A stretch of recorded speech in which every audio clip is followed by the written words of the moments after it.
उस दिन कुरुक्षेत्र की धरती कांप रही थी। आकाश में शंख गूंज रहे थे।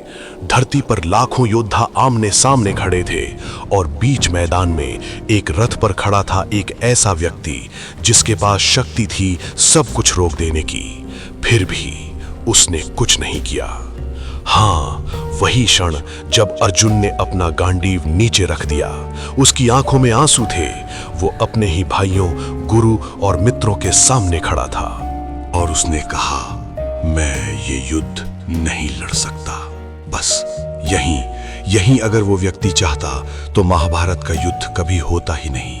लेकिन उसने युद्ध को रोका नहीं। क्यों? क्या वो चाहता तो युद्ध रोक सकता था?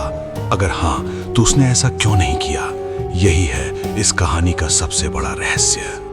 जब अर्जुन खुद युद्ध छोड़ना चाहता था तो कृष्ण ने उसे रोका क्यों नहीं? क्यों नहीं कहा ठीक है युद्ध मत करो, बल्कि उन्होंने उसे युद्ध करने के लिए तैयार किया। लेकिन इस सवाल का जवाब कुरुक्षेत्र के मैदान में नहीं छिपा है। इसका जवाब छिपा है बहुत पहले, बहुत पीछे, उस समय में जब ये युद्ध सिर्फ एक संभावना था। हस्तिनापुर, एक ऐसा महल जहां बाहर से सब कुछ शांत दिखता था, लेकिन अंदर सब कुछ टूट रहा था। राजा धृतराष्ट्र, जो देख नहीं सकते थे लेकिन शायद समझना भी नहीं चाहते थे। उनका बेटा दुर्योधन, जिसके दिल में पांडवों के लिए नफरत भरी हुई थी। और दूसरी तरफ पांडव, जो हमेशा धर्म के रास्ते पर चलने की कोशिश करते थे। लेकिन क्या सच में सब इतना सीधा था? क्या सिर्फ दुर्योधन ही गलत था, या फिर कहानी में कुछ और भी था जो नजर नहीं आता? एक दिन जब सब कुछ बदल गया, जुए का खेल, एक ऐसा खेल जो सिर्फ खेल नहीं था। वो एक जाल था, शकुनी का जाल। धीरे धीरे युधिष्ठिर सब कुछ हारते चले गए, राज्य, धन, अपने भाई और आखिर में द्रौपदी। सभा में सन्नाटा छा गया था। जब द्रौपदी को खींचकर लाया गया, उसकी आंखों में सवाल था, क्या मैं कोई वस्तु हूं जिसे दांव पर लगाया जा सकता है? लेकिन किसी ने जवाब नहीं दिया। भीष्म चुप थे, द्रोण चुप थे, विदुर चुप थे, और सबसे बड़ी बात, कृष्ण वहां नहीं थे। द्रौपदी ने पुकारा, एक बार, दो बार, और फिर उसने आंखें बंद कर ली। हे कृष्ण, मेरी रक्षा करो। और उसी क्षण कुछ ऐसा हुआ जो आज भी एक चमत्कार माना जाता है। उसकी साड़ी खत्म ही नहीं हो रही थी।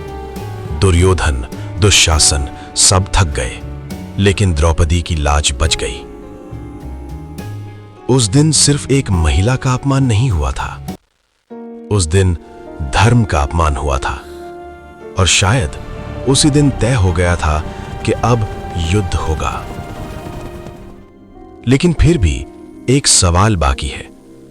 अगर उस दिन कृष्ण चाहते तो क्या वो सब कुछ रोक नहीं सकते थे? क्या वो दुर्योधन को रोक नहीं सकते थे? क्या वो इस युद्ध को शुरू होने से पहले खत्म नहीं कर सकते थे? समय बीतता गया। पांडव वनवास में चले गए। 13 साल तक उन्होंने हर दर्द सहा, हर अपमान को सहा। लेकिन उनके मन में एक उम्मीद थी कि शायद युद्ध टल जाए। वनवास खत्म हुआ, पांडव वापस आए और उन्होंने कहा कि हमें हमारा हक दे दो। लेकिन इस बार उन्होंने पूरा राज्य नहीं मांगा। उन्होंने सिर्फ कहा कि हमें सिर्फ 5 गांव दे दो।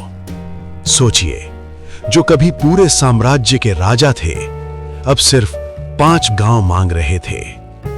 लेकिन दुर्योधन हंसा और उसने कहा कि मैं उन्हें सुई की नोक जितनी जमीन भी नहीं दूंगा। यहीं आखिरी उम्मीद भी खत्म हो गई। अब सबकी नजरें एक ही व्यक्ति पर थीं, कृष्ण। क्या वो कुछ करेंगे? क्या वो इस युद्ध को रोकेंगे?